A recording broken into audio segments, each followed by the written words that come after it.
Welcome to the Mountain Man Chronicles. Be comfortable with the uncomfortable. Live, learn, and explore. Headed to the Theodore Roosevelt National Park to meet with the crew we're going to be running with this week. We're going to go explore different trails, kind of a prelude to a trip we're going to take later in the fall. Looking forward to it. It should be fun. Coming into camp was fun. It was challenging because the snow was hub deep. Wasn't able to get video of that because of the challenge of driving and actually taking a video. We did set up pretty quickly though. Setting up the Mission Overland trailer is easy. Coming around the first turn was deep in the snow. We managed to get through with some help from Tim. He was there waiting for us. Great camp leader. As we walked around the Mission Overland trailer, you could see that the back pops up really easy. I was able to set it up in under 10 minutes, really. Just a matter of opening up the back, making the room, set up the chairs, and you could see we had the fire lit already. That was nice, having the fire lit and being prepared to go. We had a nice little campground here. The campground was relatively close. We were the only ones there. They had two spots that were semi-snow plowed. We just wheeled in, set up camp, got the fire pit going there, and really set up our chairs and where to go. Setting up camp, first day done. Going today out to explore some areas around North Dakota to check it all out. Enjoying just waking up early, making coffee, getting things going. Sun's starting to come out. Just really nice out here today. No wind, and surprisingly like 33 degrees, which isn't bad considering what it could be, but just nice. It's really nice out here. Any day camping and being outside is better than being behind a desk. With day one behind us and day two ahead of us with many miles in front of us, we had plenty of places to cover, scout for our future trip. Additionally, Tim had planned several spots for us to go see. Joe and Louis British Homestead, a rock where the 7th Cavalry, including Custer, wrote their name on, and a vast diversity of terrain. We're going over a dam. Yeah, it looks that way, huh? Yeah, it is a dam. Yeah. I broke it. You might want to be alone, but I think you like to walk right there.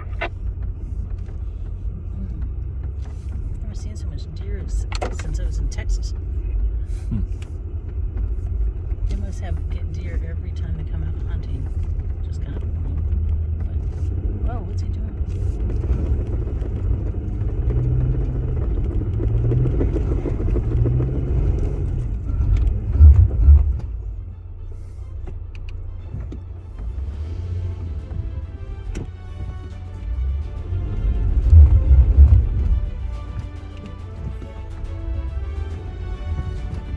Got a bunch of trailers spinning out there.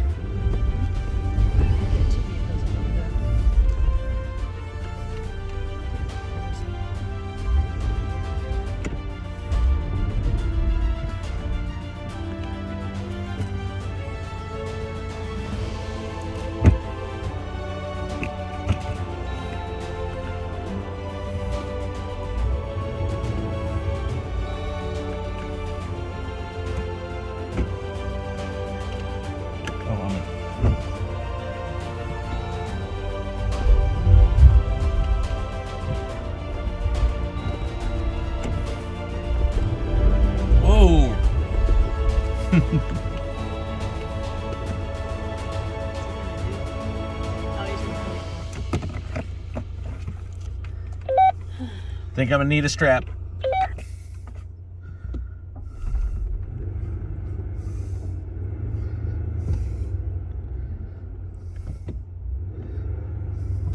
I don't know if we're...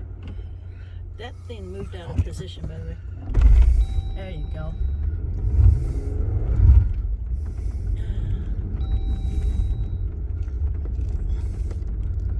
When you got out of the car, it snapped out of whatever. Yeah, it went into neutral, which isn't good.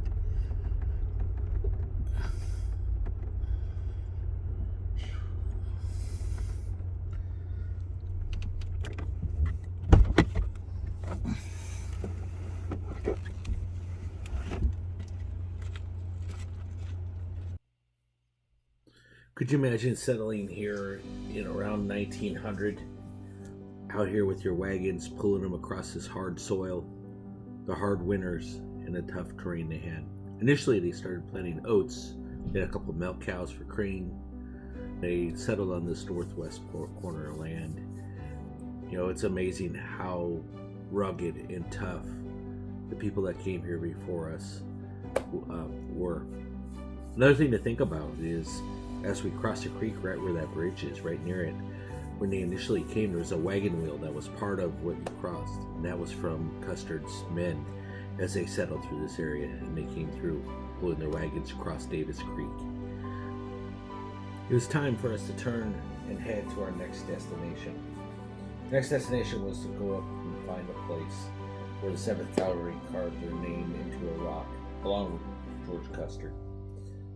One of the things that I found interesting on this trip and through our traverse of the many different types of terrains that we had to go through was just the beauty of South Dakota. My expectations came in kind of open, but I had images of just a vast amount of flat land and prairie in my mind. What I found interesting, especially around the Theodore Roosevelt Park, even on this trail, was the terrain was far more diverse than I thought it would be.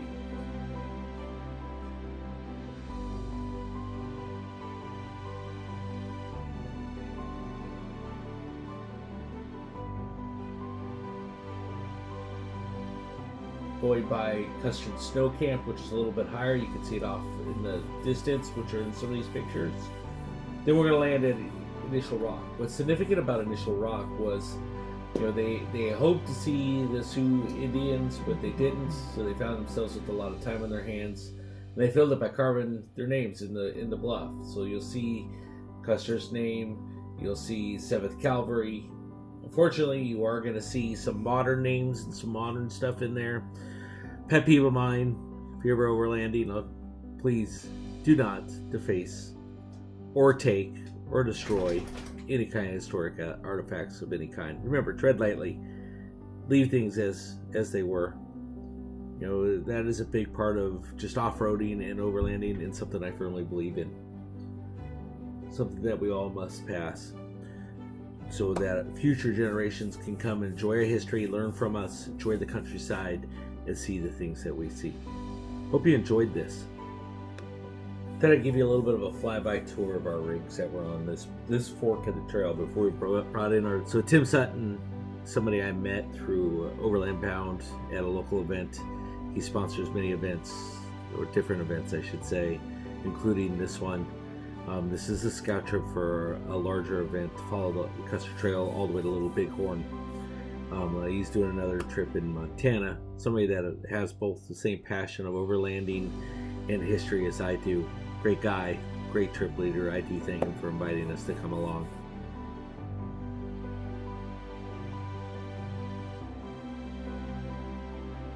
Day 1 was a muddy day. It was an epic first day. A lot of exploring, a lot of driving. Drove probably like 130 miles today. Saw some really cool stuff up near Custer's Trail. Some spots that he had went through where the 7th Cavalry had met different groups. Saw some spots. They're just epic. A lot of snowdrifts, a lot of mud, but we made it through. Had to get winched once, pulled out once. But all in all, I would rate it success so far. Got the campfire going. Sun's going down.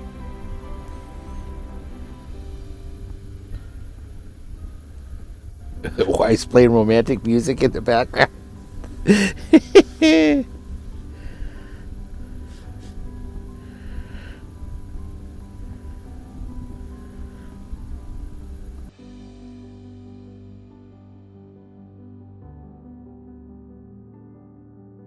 It turned frigid overnight. It went from the 40s down to 0. So fast that one of my chairs that I use the stool to froze to the ground. We decided to head out, pack up early. It was just miserable, so we all climbed in our vehicles. Taylor had come in the night before, so he had joined the adventure for one night. Due to the weather, this turned out to be our last day of. We were going to stay over to Sunday, but because the weather turned cold, two of us, Tim and I, decided to head out early. So So we packed up our cars and headed down a foggy road. Our journey today was going to take us towards the Enchanted Highway by Medora, a packing plant, and end up at Fort Lincoln, which turned out to be a memorable experience even for a short drive during the day and going through the snow. Some tough weather, but a fun drive. One of my favorite spots to see during this trip was the Enchanted Highway. It's basically metal sculptures that a gentleman puts up. They're unbelievably big, first of all. And the first one you see here is it's a steakhouse and a hotel that has themed rooms. It's a knight slaying a dragon, all made of steel. You wonder how the guy has time to build these.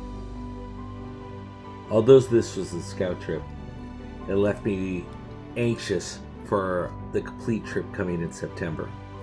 I enjoyed venturing out with Tim and Taylor. It was great. We had a lot of fun. The weather turned cold. It was an epic adventure. One that I'm going to remember for a long time. One that will continue with the Mountain Man Chronicles. Look forward to our next adventure. Thank you for joining. And remember, if you like this video, please like and subscribe below. And leave a comment. Tell me what your thoughts were.